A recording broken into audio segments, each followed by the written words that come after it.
Grimm's Fairy Tales, Chapter 21. Once upon a time there was a widow who had two daughters.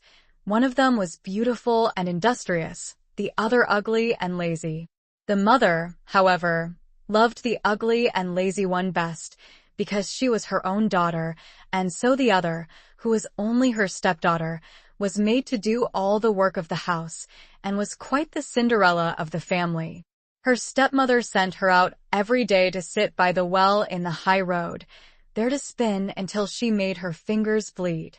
Now it chanced one day that some blood fell onto the spindle, and as the girl stopped over the well to wash it off, the spindle suddenly sprang out of her hand and fell into the well. She ran home crying to tell of her misfortune, but her stepmother spoke harshly to her, and after giving her a violent scolding, said unkindly, "As you have let the spindle fall into the well, you may go yourself and fetch it out." The girl went back to the well not knowing what to do, and at last in her distress, she jumped into the water after the spindle. She remembered nothing more until she awoke and found herself in a beautiful meadow, full of sunshine, and with countless flowers blooming in every direction. She walked over the meadow, and presently she came upon a baker's oven full of bread, and the loaves cried out to her, take us out, or alas, we shall be burnt to a cinder. We were baked through long ago." So she took the bread shovel and drew them all out. She went on a little farther, till she came to a tree full of apples. Shake me, I pray," cried the tree. "My apples, one and all, are ripe." So she shook the tree, and the apples came falling down upon her like rain, but she continued shaking until there was not a single apple left upon it. Then she carefully gathered the apples together in a heap and walked on again.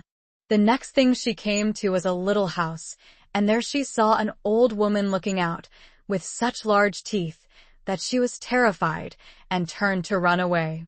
But the old woman called after her, "What are you afraid of, dear child? Stay with me. If you will do the work of my house properly for me, I will make you very happy. You must be very careful, however, to make my bed in the right way, for I wish you always to shake it thoroughly, so that the feathers fly about. Then they say, down there in the world, that it is snowing, for I am Mother Holly." The old woman spoke so kindly that the girl summoned up courage and agreed to enter into her service. She took care to do everything according to the old woman's bidding, and every time she made the bed, she shook it with all her might, so that the feathers flew about like so many snowflakes. The old woman was as good as her word. She never spoke angrily to her, and gave her roast and boiled meats every day. So she stayed on with Mother Holly for some time, and then she began to grow unhappy.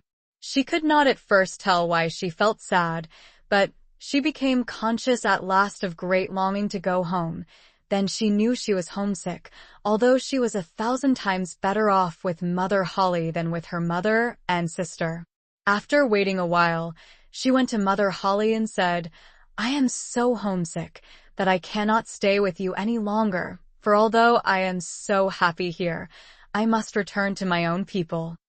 Then Mother Holly said, "I am pleased that you should want to go back to your own people, and as you have served me so well and faithfully, I will take you home myself." Thereupon she led the girl by the hand up to a broad gateway. The gate was opened, and as the girl passed through, a shower of gold fell upon her, and the gold clung to her, so that she was covered with it from head to foot.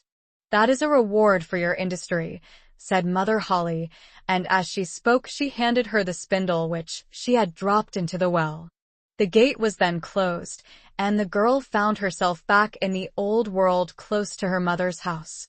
As she entered the courtyard, the cock who was perched on the well called out, "Cock-a-doodle-doo, your golden daughters come back to you."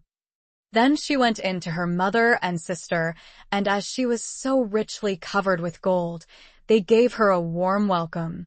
She related to them all that had happened, and when the mother heard how she had come by her great riches, she thought she should like her ugly, lazy daughter to go and try her fortune. So she made the sister go and sit by the well and spin, and the girl pricked her finger and thrust her hand into a thorn bush so that she might drop some blood onto the spindle. Then she threw it into the well and jumped in herself. Like her sister, she awoke in the beautiful meadow and walked over it till she came to the oven. Take us out, or alas, we shall be burnt to a cinder. We were baked through long ago, cried the loaves as before. What the lazy girl answered, do you think I am going to dirty my hands for you? And walked on. Presently she came to the apple tree. Shake me, I pray, my apples, one and all, are ripe, it cried. But she only answered, a nice thing to ask me to do. One of the apples might fall on my head, and passed on. At last she came to Mother Holly's house, and as she had heard all about the large teeth from her sister, she was not afraid of them, and engaged herself, without delay, to the old woman. The first day she was very obedient and industrious, and exerted herself to please Mother Holly, for she thought of the gold she should get in return. The next day, however, she began to dawdle over her work, and the third day she was more idle still. Then she began to lie in bed in the mornings and refused to get up. Worse still, she neglected to make the old woman's bed properly, and forgot to shake it so that the feathers might fly about.